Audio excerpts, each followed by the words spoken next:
Well, good morning. Welcome back to the Positive Living Center, brought to us again by Zoom Productions. Here we are in our healing service Sunday.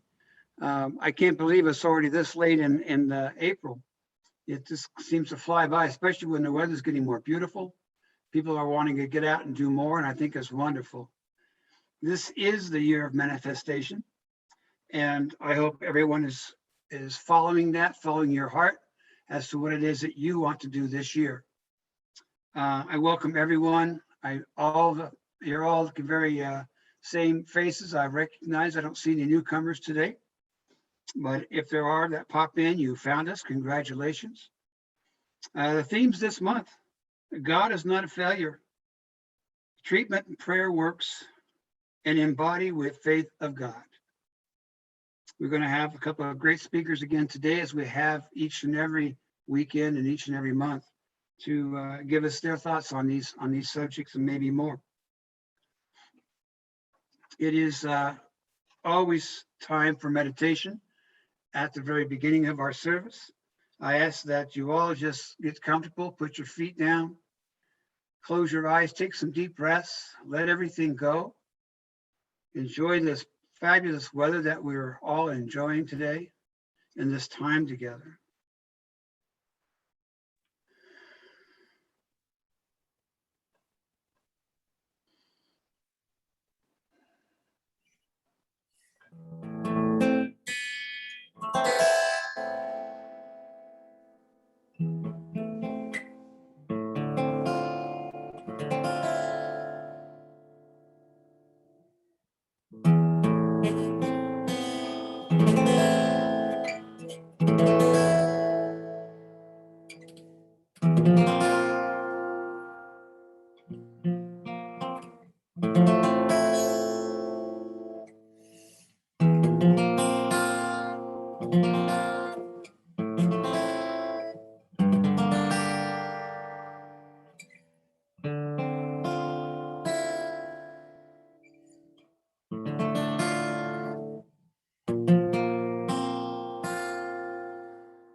In this very moment forward, we embrace each day, each opportunity to express ourselves in a positive way.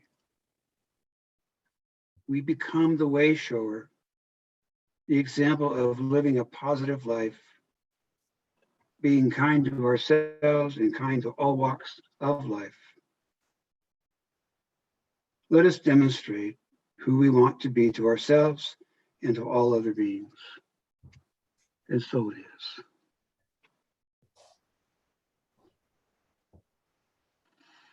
is. Thank you, Joe, for that music.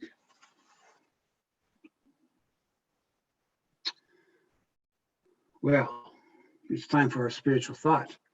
And we have a spiritual thought this morning as usual.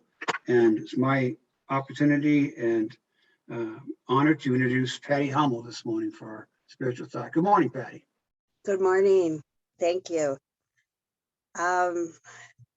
It's a glorious spring. Ta-da! Look at all my flowers. They're all blooming, and we are all blooming. I am cautiously optimistic that our COVID-induced isolation is on the wane. I got my second shot, my second vaccine the other day. Didn't feel so good the next day, but I'm back in the saddle now. But it's been a whole year on and off lockdowns and fear and loneliness and fear and loss and fear and sorrow and fear and misinformation and fear and politics and fear. And we know that fear is false evidence appearing real. This is something that I've really tried to keep in mind throughout this whole pandemic. But it's no wonder that so many of us appear to be suffering from like some kind of form of PTSD. And I'm willing to bet that the network news shows start trotting out the psychiatric experts, and they're all going to tell us that we're all suffering from the after effects of our collective trauma. And they'll probably come up with a new acronym, post-COVID something or other, and they'll urge us all to seek counseling, and that certainly couldn't hurt.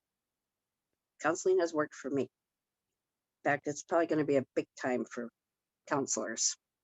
Good times. I bet Sandy can tell us something about that. But I got wondering how did people cope back in 1918 during it was the so-called Spanish flu pandemic. And it wasn't like it came from Spain.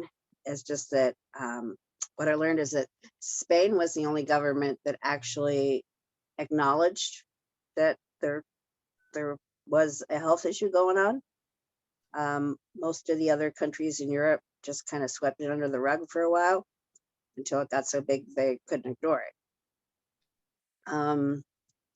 And according to everything I read, at the beginning of the outbreak here in the US, a lot of people, they'd alternate between alarm and amusement. They'd panic about the pandemic at one moment, and then they'd joke about it. And so did we.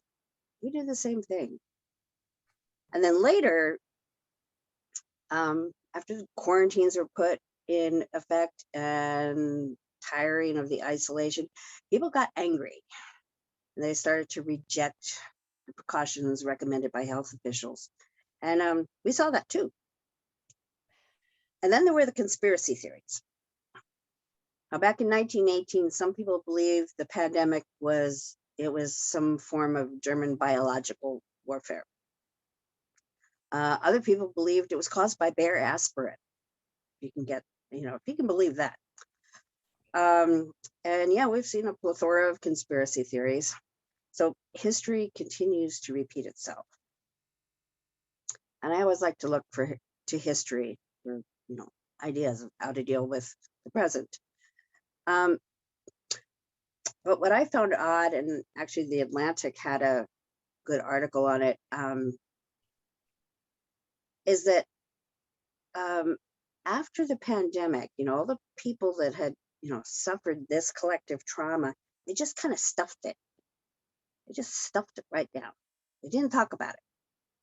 I mean, obviously it had to take a toll on their mental health, but it got buried along with the dead. That was that. Bury it with the dead.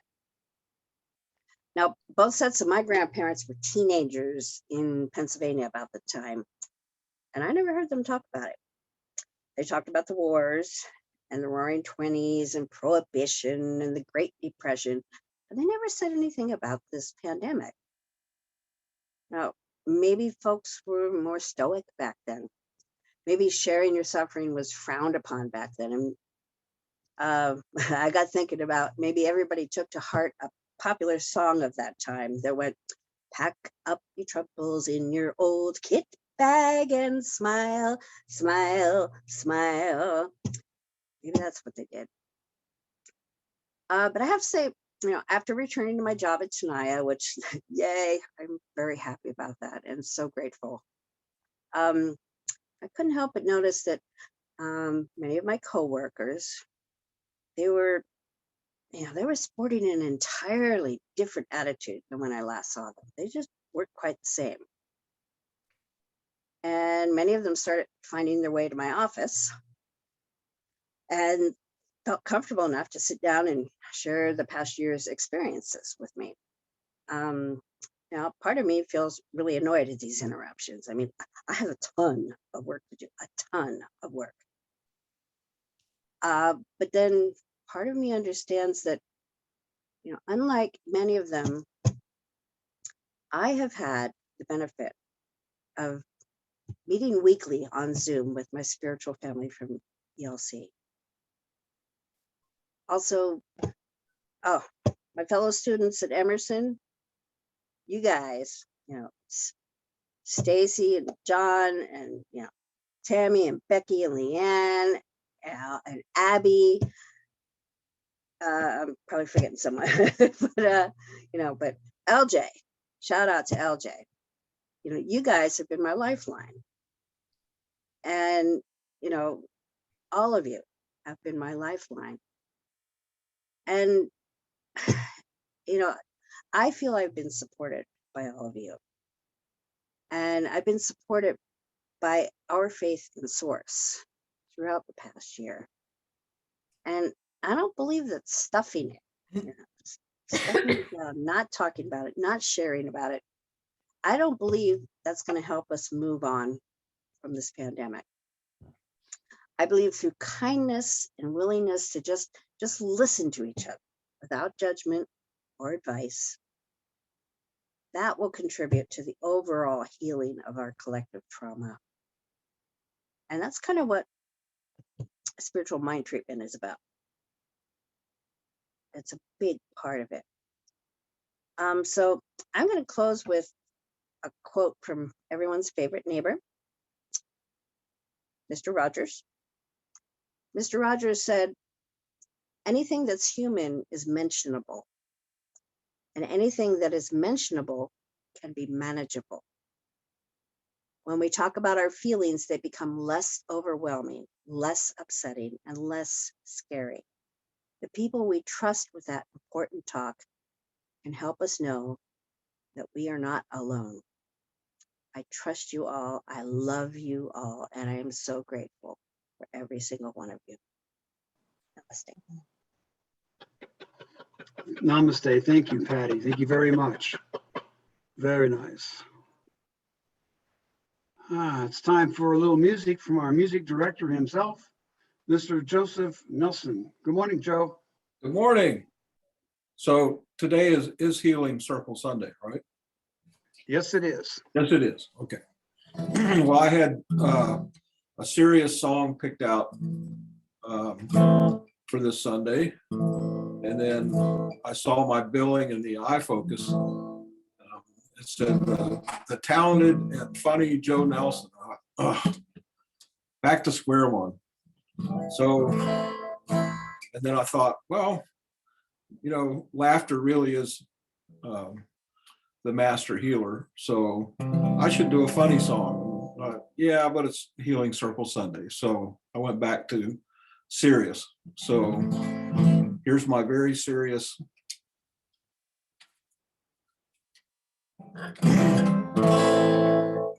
A very serious song. So here we go. You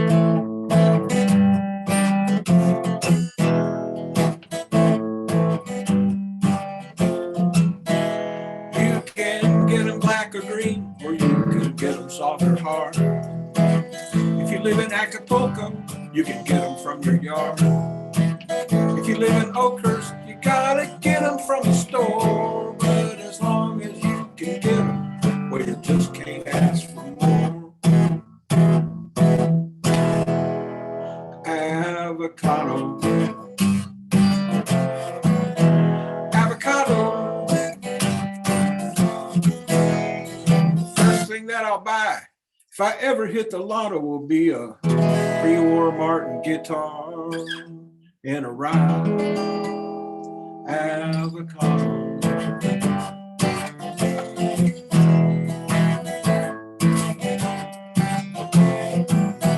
You can dice them in a salad. You can slice them on a plate. just sit and eat them if you don't mind gaining weight, cause they got a lot of calories, even got a little fat. But the yuppies seem to like it, so they must be where it's at. Avocado. Avocado. Well, the first thing that I'll buy, if I ever hit the lotto, will be a little white Subaru station wagon and a ripe avocado.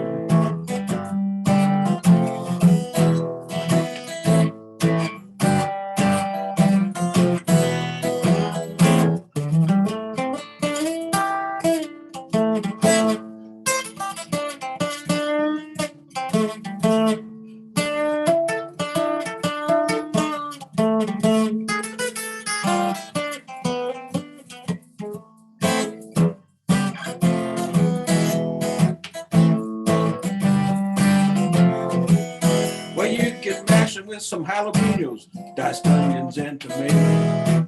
Better throw in a little lime juice if you want to eat it later, cause it gets all black and gooey if you don't eat it right away. But it still tastes good, so I'll just eat it the next day. I'm talking about guacamole. Well, the first thing that I'll buy, if I ever hit the lotto, will be a couple of Giuseppe CDs and a ripe avocado. Avocado.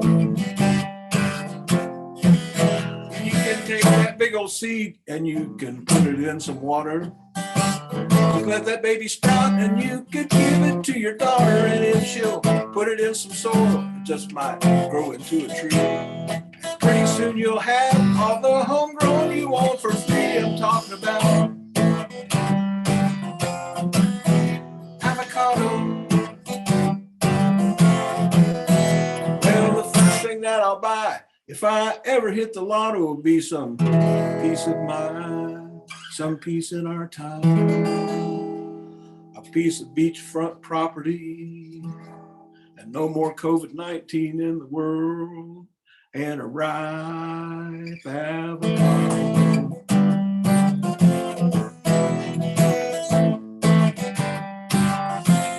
Avocado.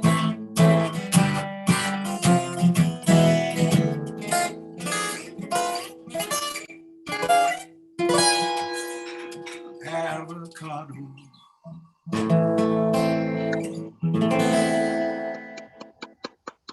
Thank you, Mr. Joe Nelson, for that very serious eating circle service song. I'm feeling better already. Now it's going to be Serious love ballad. Yeah, oh yeah. That's going to be stuck in my head the rest of the day. I loved it. What a great song. Thank you. Oh my goodness. Well, our main speaker is up. Our main speaker today is Reverend Kim Haley. Good morning, Kim. Good morning. Hi there. Hi there. Okay, well, good morning, everybody. Let's start here.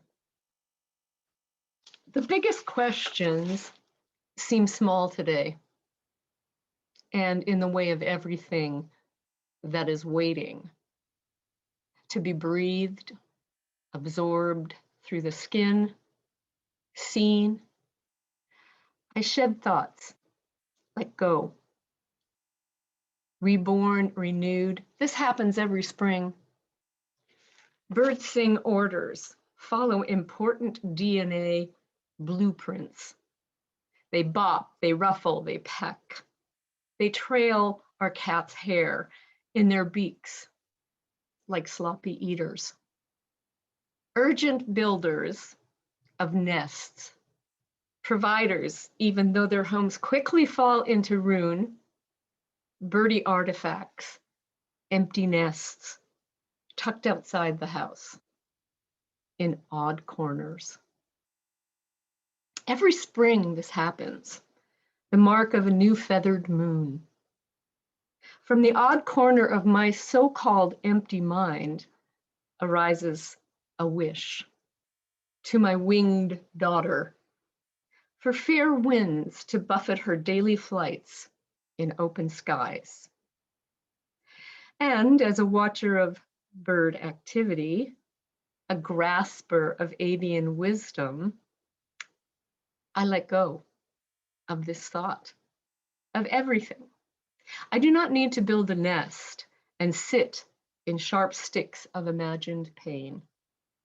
Nature is dizzy with plans. I can just be. That's a poem called Avian Wisdom. And I thought I'd open my talk with it this morning. I have about 3 stories I want to tell you, but we might get only 2 in, and that's okay too.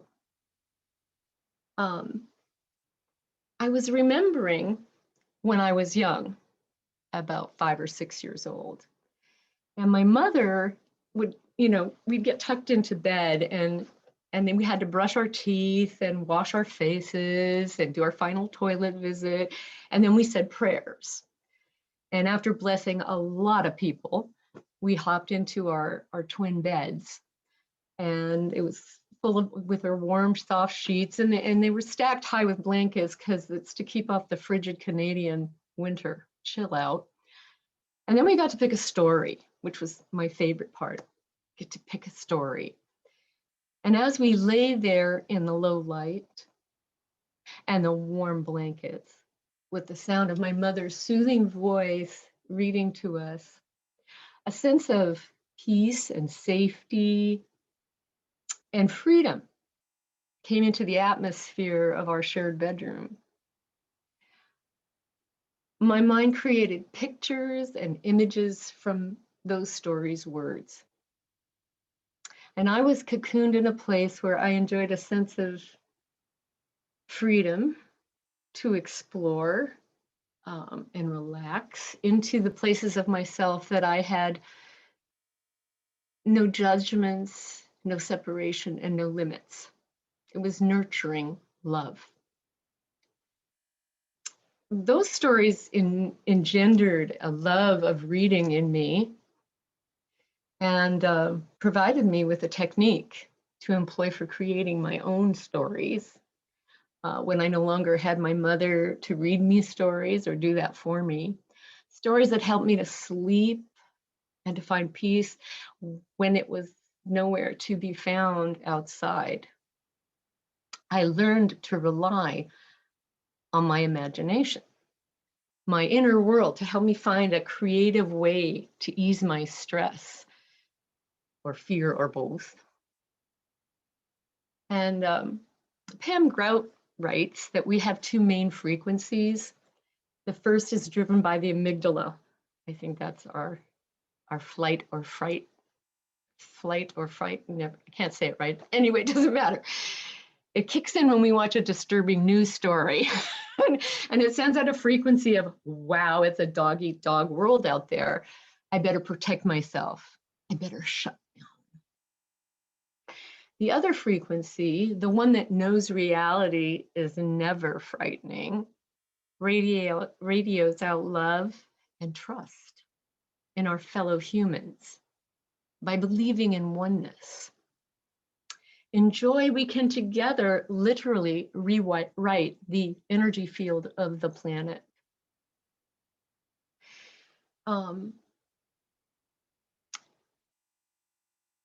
There's a couple of stories that I want to talk about that are going to come up, and I believe they illustrate the idea of resilience, because that kept coming up for me. God in action is resilience to me. And the story may not even have the word God in it. God is, and God is all there is, and the I am in everything. And author Julia Cameron worked with the idea of God for herself and came up with good, orderly direction. And God is not a she goes on to say that God is not a single-pointed Christian, I brought this up before, concept, but an all-powerful and all-knowing force that does hear us and acts on our behalf. God knows there is no limits. Life is what we make of it. We can do that too. We can find our direct link and our direct feeling about what God is. And you can find out what that idea that expresses an aspect of this amazing energy is for you. And now, Patti, I'm going to talk about you for 1 second, because when I was putting this talk together, I kept hearing the word resilience. And I also had a very strong vision of an aspect of God dressed as Mr. Rogers. So, woohoo! Or Fred McFeely. He was standing there patient and kind in his cardigan sweater, just waiting to be of a support or a helper. And I think that this came up because I want to mention his mother too, because he was in an interview and he mentioned that his mother said, always look for the helpers. Whenever there's a crisis or anything, just look for the helpers. They're always there. So Patti, we must have had some kind of simultaneous click in there together. But here's a brief explanation. I'm going to go back to resilience now, because this is something that I believe is God in action. And it's a quote from a book that's written by two women, Jennifer Eggers and Cynthia Barlow, and it's titled Resilience. It's not about bouncing back. Resilience is all about being able to overcome the unexpected. Sustainability is about survival. The goal of resilience is to thrive. Building resilience involves intentional preparation. It is a transformation into a stronger self, so that the next time disruption hits, one will be better prepared. Now, I co-opted this, and it makes sense that when we practice our meditation, we come to the PLC where we have support and family, and we get to revisit our ideas. We are in tune with the presence of the divine, and we're able to breathe and open to what is in any given moment, and that we feel supported by the underpinnings of a benign grace, and able to function in the most intense situations with faith and all of our abilities intact. Now, I have been deciding whether to share this story or not. This is a story that is not my story. I do have my story that'll come later. But this was a story that is with something I saw on Netflix, and it was called The Dawn Wall. It's a documentary. You can see it now. I highly recommend it. And it's about two American rock climbers, Tommy Caldwell and Kevin Jorgensen. And they captured the world's attention as they took on climbing the Dawn Wall. It is the steepest rock face. It's 3,000 miles straight up, sheer practically, of the mountain El Capitan in Yosemite National Park, right here in our backyard. And they reached the top on January 12th, 2015. And they endured a 14-day push to complete the first free ascent of the wall. And Tommy Caldwell was 37 and Kevin Jorgensen was 30. And no one had done this before. This is a tough thing to do. Now, I'm not suggesting we all go out and do this. I'm just saying there's reasons why they did. And they were incredibly and intentionally prepared. And they both had climbed challenging rock formations before, but none so daunting as the Dawn Wall. And for Tommy, it was a personal need in him to focus on something else. And he had grown up being a rock climber and doing all sorts of things. But at this point in his life, he was encountering a lot of personal challenge. One of them was the love of his life. His wife left him. That was very hard for him. And He was also recovering from a situation where he had to protect himself, his wife, and 2 other climbers, and one was a photographer, when they were in Kyrgyzstan, a country in Central Asia, and they were held captive by 6 rebel Islamic Kyrgyzstan rebels. And by gunpoint, they were being shot at it, actually. And this was a shock to, these are just innocent climbers. They don't get involved in anything political. They're not doing anything. But they were taken hostage and marched around at gunpoint for 6 days, didn't know if they were going to live or die.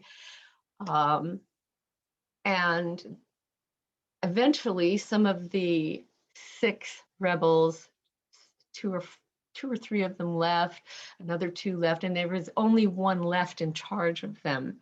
And they realized, this is our opportunity to either, overpower him and get free. It was a big question, and it was really difficult. And Tommy kept saying, what should I do? What should I do? And he kept talking to his then wife, and I think her name is Jess, I can't remember. But anyway, saying, should I do this? Because it was he'd never done anything like that. This is a peaceful guy. He just lives his life. Anyway, the opportunity arose where the actual rebel had his gun on his back and he was climbing and he was near an edge. And Tommy realized, I have to do something now. And all he could think to do was to push him. And he pushed him off the side of this rock wall, this mountain, and he fell. And we thought to his death. They all thought to his death. And then Tommy fell into a heap of just crying uncontrollably because he couldn't believe that was inside of him. In that moment, he couldn't believe that he was overcome by what he had done. He couldn't believe he had anything like that in him. And so it was a real shock to his system, and his whole worldview was very much shattered. But then they did have adrenaline kick in that moment, and they ran for miles. So they hadn't eaten for days, and they ran for miles, and they found the army, the Kyrgyzstani army, and they were rescued. They were given clothes, they showered, they were fed, and then they were sent home to America. You would think that would be the end of the story, but it wasn't, because he did find out years later that the guy survived, that he pushed over the side, which I guess it's some small relief, but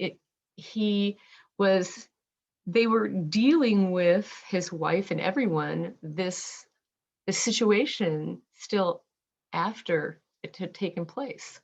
They were still in shock. His wife had PTSD, or I'm getting the words back to forward, but anyway, they were still dealing with the aftershock of all that. And what happened, he was still riddled with guilt too, because he still felt that he'd killed somebody. And he was also at this time, this was a very interesting time for him. They were renovating a house, and he was using an old circular saw that his dad gave him, and he cut off a finger, like the top of his finger. And he was told by the doctor, who was a rock climber as well, you have to give up rock climbing, which has been his life since he was like in his teens and everything. You're not going to ever do this again. And something in him, through all of these things, and I've heard this too, and there's a saying, it says, when life seems the darkest for you, that's where God is too. God is there too. It's there. And he said, no, I'm not giving this up. I'm not giving it up. And he started doing things with his fingers, putting them into, little jars of beans and stuff, and retraining the nerves at the end of his finger. And he was determined.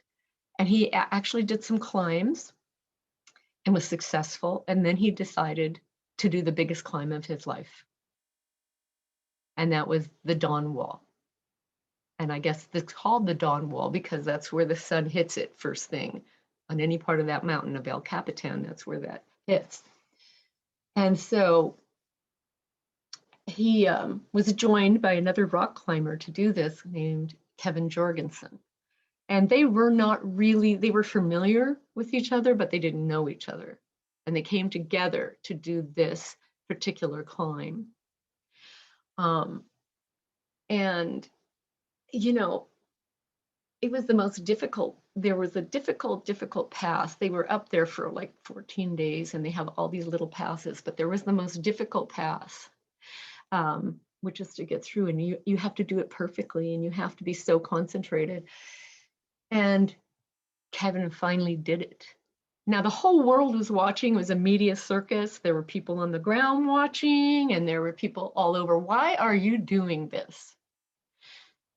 And, you know, for me, it was like, after I know the story and watched the documentary, I don't have any judgment about what people need to do or what they do.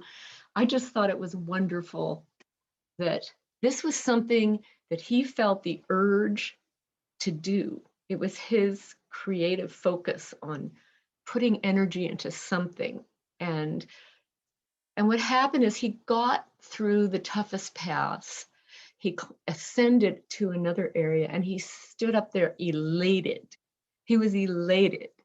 And he stood there breathing and looking out at a vista that nobody's ever seen from that particular point of view before. He looked at it and he felt filled with everything. And then after he sat there for a while, he had a realization dropped in. And the realization is, I'd like to share this. I don't want to be by myself. I want my friend to do this. I want what I'm getting to experience. I want my friend to experience too. So he went back down and he waited, and because he said, I am going to go completely into support mode. And that's what he did. He went into support mode. He went back and he sat down in the portaledge that's on the side of his sheer rock face, and he cheered on his friend. He said, you've got this, you can do it. And he was with him until his friend, it's a struggle, let me tell you, seeing this, they have bloody fingers and toes, and you go, why are they doing this? But he got through it. And they ascended that mountain together. And they got to the top. And it was a much more fulfilling experience for him to do that. And I went, oh, and that's, you know, to me, that was just beautiful. And I felt that. And that to me is God in action. That's God in action. There was resilience. There was a way through, and it wasn't easy, but they got through it. And they were supported by the underpinnings of a benign grace, but they did it. And I have my own personal dawn wall and challenge many years ago. And it was when I moved from Canada to England, London, England, just in 1983. And it was after just being newly married, and I had to leave my daughter behind for a few months in order for her to finish the school year. And I was a mixed bag of excitement and remorsefulness. I was scared, and I felt like a fish out of water for sure. I really did. And I really had to find a job. And hopefully it was going to be in the film and television industry that I had been involved in Canada. But I wasn't in Canada anymore. And so it was tough, and it took a lot of deep resolve. And luckily, I've been reading the book, The Power of Your Subconscious Mind by Joseph Murphy, which was my first introduction. You know, my mother was actually a big first introduction to New Thought because she was going in. It was her book. And she turned me on to this book, and so I read it. And it was the early days of my exposure to those kinds of thinking, of new thought and affirmations. And I started to repeat affirmations like I was hanging on a sheer rock wall, you know, and believing them. And over, I started to overcome the fear I had of the unknown and the unfamiliar. And even though it was an English speaking country, they don't speak English like I did or was speaking it. It had their own sound. And I didn't know where anything was. I didn't drive a car there. It would have added to my stress level if I was going to learn how to drive there. They drive on the different side of the street. And so I took the underground, the buses, the taxis, and I got to where I needed to go somehow. And the early years in England were the toughest I'd ever encountered. So I was wondering if I was going to make it there or make a living. And luckily, my husband, Peter, had a job and we lived, it was tight financially. And I just kept using affirmations. And after a lot of rejections, I got a job in the west side of London in a company called Worldwide Pictures. And needless to say, there were many more challenges. And I did have to join the union. And I thought that was an insurmountable obstacle, but it wasn't. And things began to shift and change. And my daughter finally joined us. And I learned many lessons on how to become more resilient. Anyway,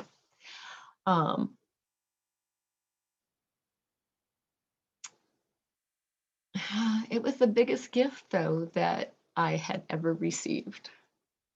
It was the biggest gift. God was there too. And, you know, I say this now in retrospect, but I also continue to use the power of prayer, the strength of an unseen force. And I began embodying a faith I'd never had as strongly before. I was raised Catholic, but this was a whole different thing. And the stories my mother used to tell, which strengthened my imagination, helped me create a new reality. And by using my imagination, it was a way through many obstacles. And the imagination of being receptive as well to the power that is there, to even seeing, you know, Mr. Rogers, you know, being a patient aspect of God, you know, who helps children. And then I also found the PLC and a new way. And it's just been, you know, one thing after another. I mean, even writing a talk to give, it's not really about me, but I will share parts of myself. It's about you. And you show up. And I'm grateful that you are here. And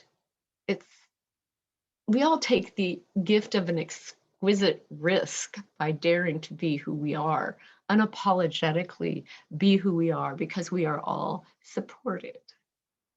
And we're all supported by this wonderful energy, this energetic that is available to everybody. It is not, it's not an exclusive club, you know, it's the whole human race.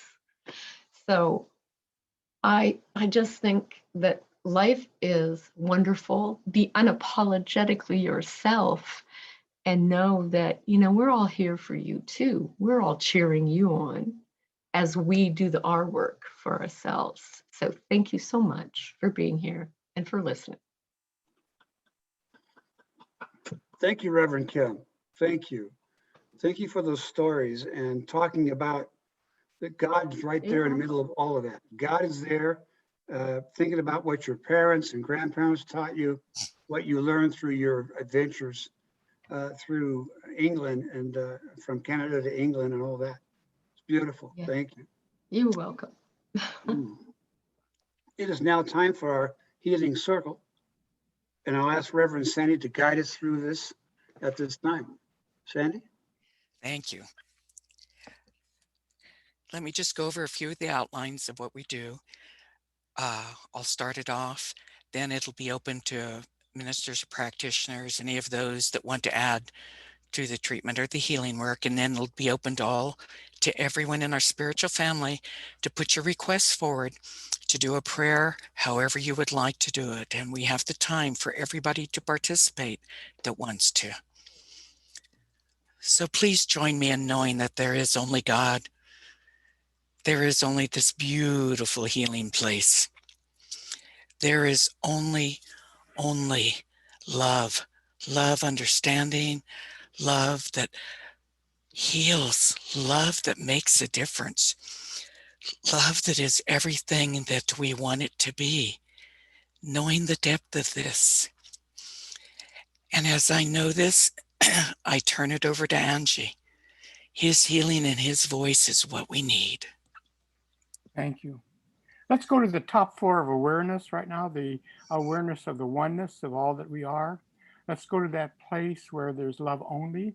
And today, as we go forward, we accept for each of us this love healing energy that radiates through every cell in our body. Every organ in our body functions in its divine perfection. We accept for each one present that perfection that each one is. We are an incarnated life form of this divine energy, and we accept it right here and right now as a love only healing energy. I love you. Ego Amote.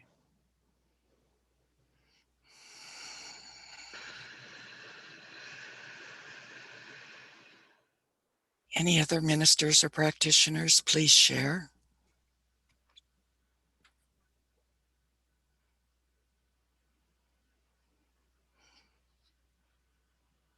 We know from our teachings that God is all there is, in us, as us, and through us.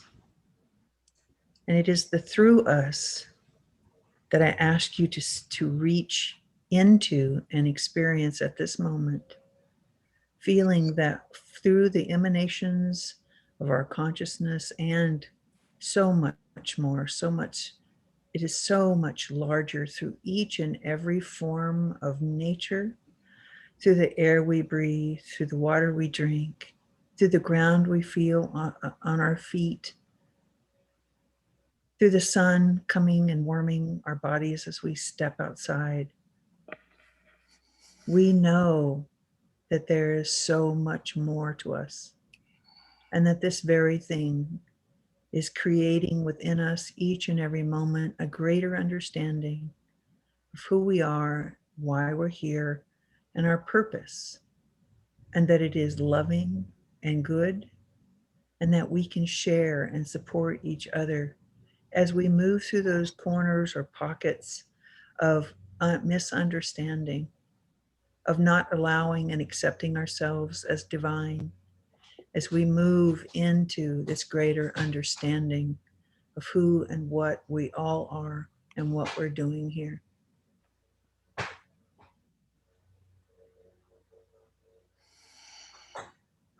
And as we move into this greater understanding of this movement of love, of grace, of joy, I say welcome. Welcome of the Christ energy within our hearts. Welcome of love. Welcome of the healing streams of grace as it comes in and flows into our lives, into our bodies, into all there is. And we anchor it now. So it is. Great Spirit flows through each person, each being. We hold our relationship with Source within our hearts and our actions and our words. Trust the universe. Know that we are on this cosmic journey, learning and sharing, filling ourselves with our own evolution. Our relationship with Spirit is to understand that we hold Spirit within this sacred vessel. Accept your own power, accept your own abilities. Love yourself wholly, fully. Forgive, release, and understand that your healing is held within your own heart, your own mind, your own spirit. We dance with the great mystery. We love extensively, endlessly on this cosmic journey. Aho.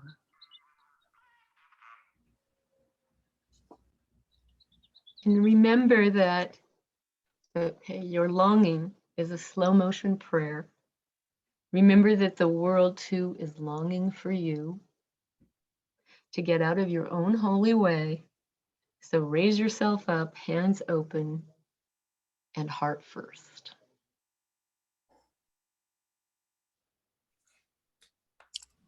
And we open it now to everyone. Please unmute and share your needs or your words of prayer.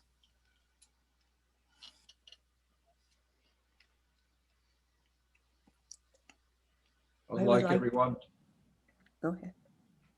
I'd like everyone to continue prayers for Marilyn, who keeps bleeping in and out of the picture here, and her healing path. And this coming Friday, I'm having a venous ablation on a vein in my leg at 2:00 in the afternoon to clear a blockage. And I would appreciate all your prayers for that. I'm confident that everything will go well. It is done. Next. This is Barney. Go ahead.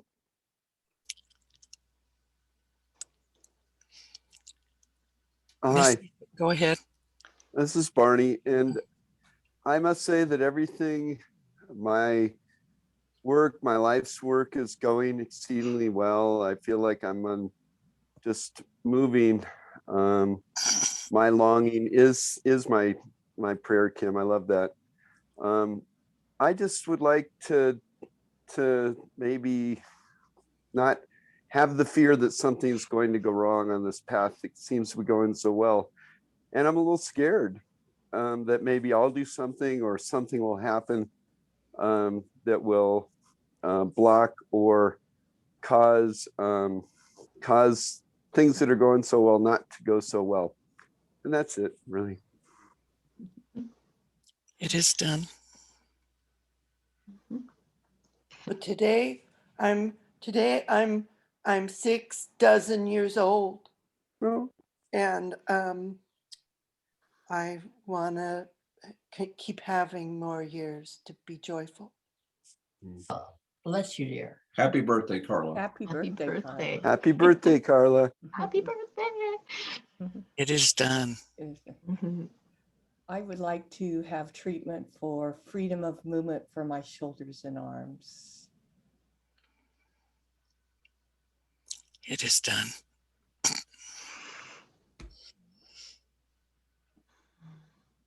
Anyone else? We have time.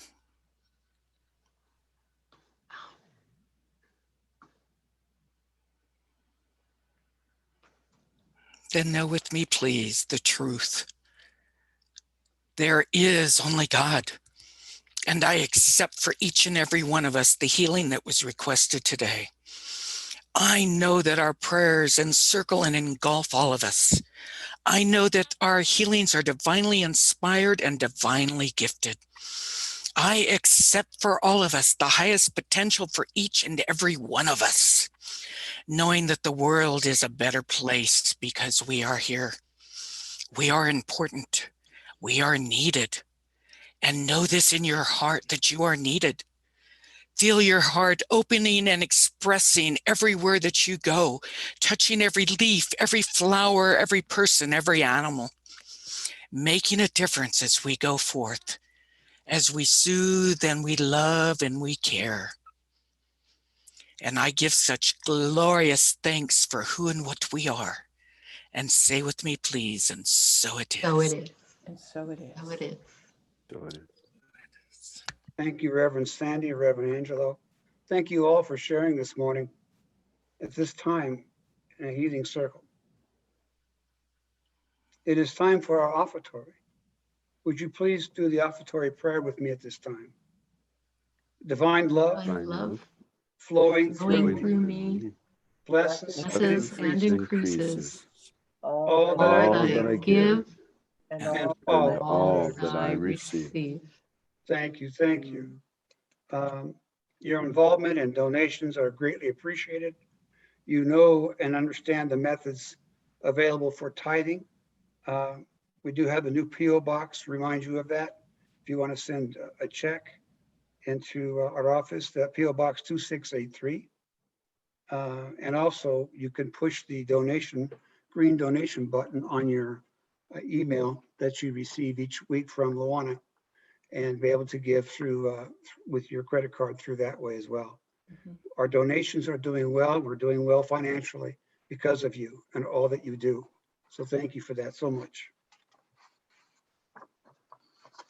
Time for announcements. We have any announcements this morning from anybody? Oh, Luana's got one. I'll go ahead and do mine first. I just want to remind you that there is a class. It's going to be spiritual economics. It is starting next Sunday. I meant to get an announcement in the iFocus, but things were a little busy and it didn't get squeezed in. Please know it'll be in this next Thursday. If you are interested in taking the class, just hit the link and I will get you the registration form, okay? That's it from me. Thank you, Ajay. Anyone else?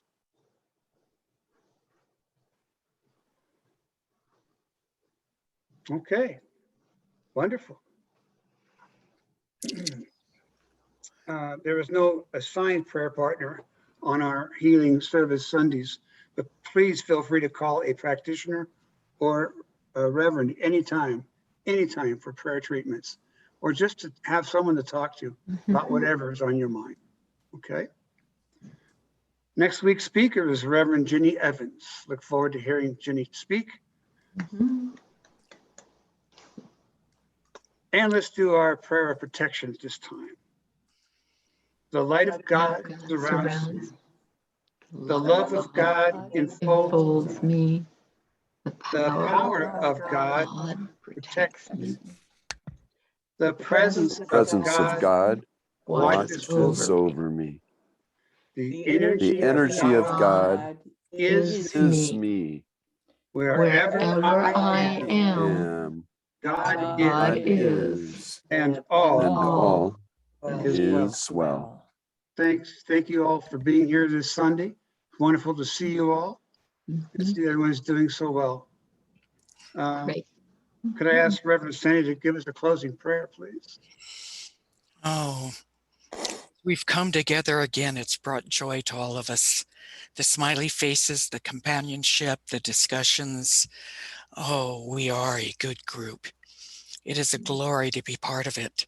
And take this with you as you go out in the week, spreading this cheer, spreading this connectedness, spreading this concept of family that is so important in the times that are going on today.